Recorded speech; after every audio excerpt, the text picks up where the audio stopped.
Running a gun shop in California is tough enough. Beverly Hills is trying to make it impossible. Russell Stewart from Beverly Hills Guns is on next. But first, PRMI Mortgage, primeres.com/Alpine. Hey, are you in the military? Are you looking for help for a VA loan?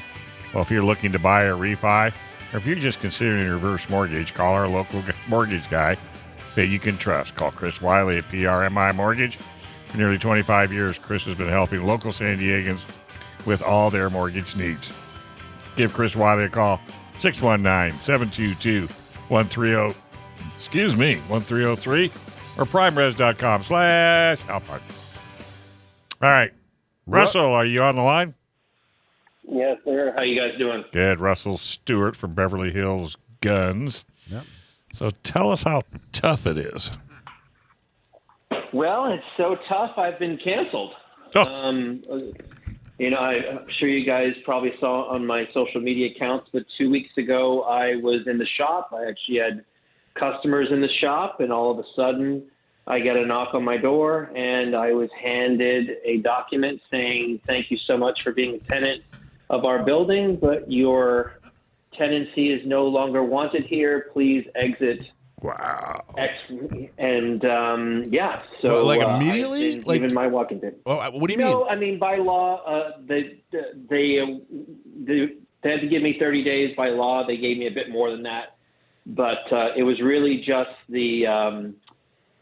It was like a punch to the face. It was. Beverly Hills Guns has been, a very successful, very popular, very needed store in our area because of the unbelievable crime wave that we have seen over the past 18 months. We are kind of a beacon of hope in the neighborhood. I've had hundreds of people call me since I posted this news about being kicked out. I'm just saying, what can we do? How can we support you? Who do we have to call? So let me ask you a couple questions. It's just been brutal. What kind of relationship did you have with your landlord prior? How long had you been there? I've been there just about 2 years now. It's a big corporation, so I can't really say that I know the owners personally, but, we were a great tenant during the height of COVID when even our city government didn't require businesses to pay rent. I never missed one rent payment. I was very proud of that because we were very successful, during that period of time when many other businesses were dying and had to close. We were very blessed, and we had lineups every single day. So I never missed, a rent payment. And we were doing, this incredible service for the community. So, and of course, too, I'm sure you guys have seen the news. We're being victims of these smash and grabs, these follow home invasions, these shootings every seems like, it's practically weekly. So what was the reasoning? What did they tell you? Zero. I got zero in writing reasoning.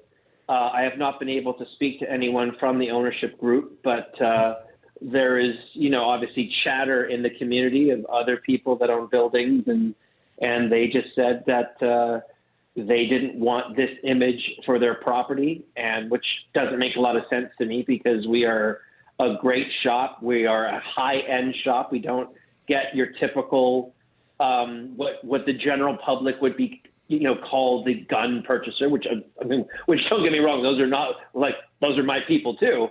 But the typical person that comes to my shop is of a, certain income level who lives in a certain part of either our city or a neighboring city. So it's definitely the clientele that they'd be used to throughout the building. And again, it's just been a gut punch. It's been devastating, and it's stressing me out. Can they legally do that? Have you checked with a lawyer? Oh, yes. In fact, I've had many attorneys from throughout Beverly Hills, throughout California, even nationally, have called me and have wanted to see a copy of my lease and all of this. So I was on month-to-month because I only had a 1-year lease, and then I finished my second year on month-to-month. So there's no legal argument, and I'm not arguing the legality. I'm arguing the morality. I'm arguing the fact that why was I singled out? Why at this time when we are going through the worst crime wave that this city's ever seen? and we have city elections coming up on June 7th. We've got midterm elections coming up in November. Everyone is anticipating the GOP taking back the House, which more than likely is going to bring back civil unrest with Antifa and and BLM. We have 2 train stations coming into the city of Beverly Hills in the next 2 years, which everyone is saying is going to bring more homeless and more crime.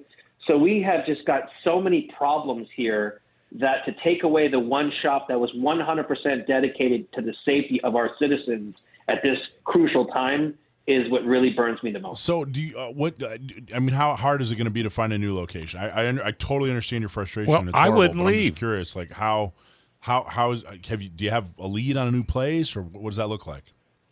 As of right now, I've been very, very thankful that certain customers of mine own buildings and have stepped up and have offered me a location. So I definitely can say that Beverly Hills Guns is not going to die.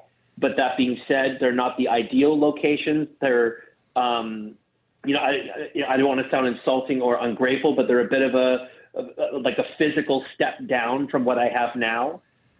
Where I was looking, if I was to move somewhere, would be to step up in size and add more in-store training possibilities and stuff like that. So I definitely have offers, but it would be a downsize, which I know you guys have never been to my shop, but I'm already a small shop anyway.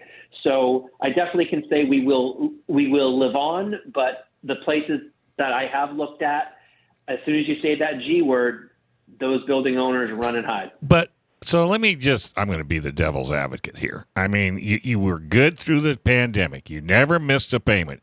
You've been a good tenant. I would just not leave. And that will bring all the TV stations. That'll bring all the media. It'll bring everybody down and put a spotlight on Beverly Hills.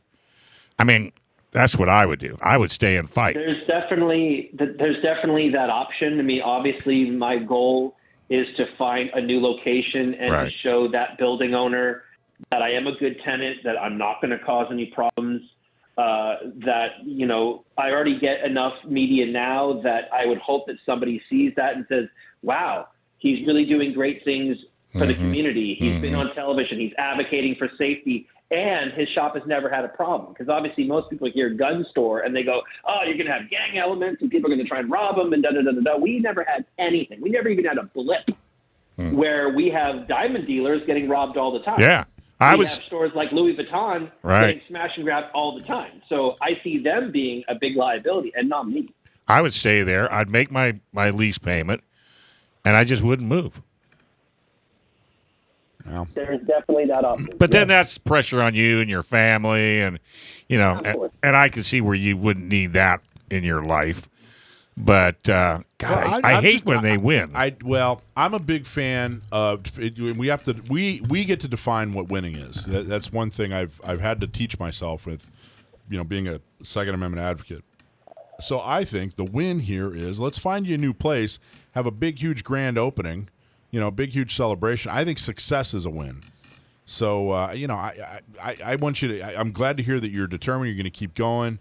It sounds like you found some places, but you're still looking for maybe the ideal place. But regardless, success and shoving it in their face and saying, fine, and doing even better in the new place. That's I think the win. Yeah, that's the win. Well, I mean, I totally agree with you, and that's just the one thing is that I never want to bring an ill light to the firearms industry. Yeah, I don't want to be some advocate of exactly. See, that's exactly what they're like. They don't leave. And they cause problems, and they go straight to the media, and da-da-da-da-da. I want to say it as, actually, no, we're the good guys. And you're kicking out someone who spent years fighting to get the store open, who put my family name on the line to be the only gun dealer in Beverly Hills, to risk every single thing about being in the community, my family's name, getting ridiculed, being attacked by the left, and all these different things that I put up my time, my money, my blood, my sweat, and my tears, and my family to build this business. And that's the biggest part for me, is that to cancel me with no excuse and no reasoning, and just to simply say, well, we legally can. Okay, that's great. But I'm just really hoping that there's other buildings out there that just know how much we've busted our butt to get this store popular. We are, I believe that we're probably one of the top 10 most popular stores in the city. So And Russell, to see it close for a minute is disgusting. it is. But let's say you move to another location. Where would that leave you as far as licensing in the city of Beverly Hills? Would they still have, because you're moving to another location, could they attack you that way and not issue you a permit? Absolutely. I mean, federal firearms licenses, state firearms licenses on the centralized list, and then city regulatory permits are all location-based. So absolutely. I mean, moving to a new location puts every single one of those at risk. Right. I mean, I hope that I've built a good enough name in the city, and I've never missed a payment from the city. I've never had an issue with the city. So I'm hoping that there's going to be no problems moving my regulatory permit. The ATF has always been good to me, and that's just simply an address change. And then the centralized list at the DOJ is pretty much, a formality. So it's always just the local jurisdiction. But my relationship with Beverly Hills PD has been very strong. I've done a lot of work for them. I've donated to them. I've pretty much helped like almost every specialized unit getting new weapons. So I really don't think it's going to be a problem. But you know what? With City Hall and with the election coming up on June 7th, it's not very good timing. Well, there's a lot of, Second Amendment advocacy, people focus on lawsuits, sometimes they talk about politics, there's a lot of different aspects, but one thing that isn't talked about enough is changing culture. And that's one thing we tried really, really hard to do. Right. And because right now the culture dictates that it's easier and more acceptable to ask you to leave, than not, right? If we really truly were successful at maintaining the culture or changing the culture, it would be a strike against them to ask you to leave. And that's one thing we work on every single day. But Russell, I'm so sorry this is happening to you. Please, please, please let us know how we can help. Yeah. And keep us in touch, or keep in touch with us, and let us know what we can do to support you, man. Let's get you a 59 Cadillac and you can start selling guns out of the trunk. I think that would be cool, Be on the news. I appreciate you guys, man. Thank you guys so much. Seriously, dude, stay in touch. We'll help any way we can. Thanks for watching this clip from Gun Owners Radio. You can watch us live every Sunday from 4 to 6 p.m. California time, right here on our YouTube channel, or if you're in the San Diego area, you can listen to us on 1170 a.m. We're also available on your favorite podcast platform for free. Don't forget to like and subscribe so that you can help restore and protect the Second Amendment, not just in California, but across the country.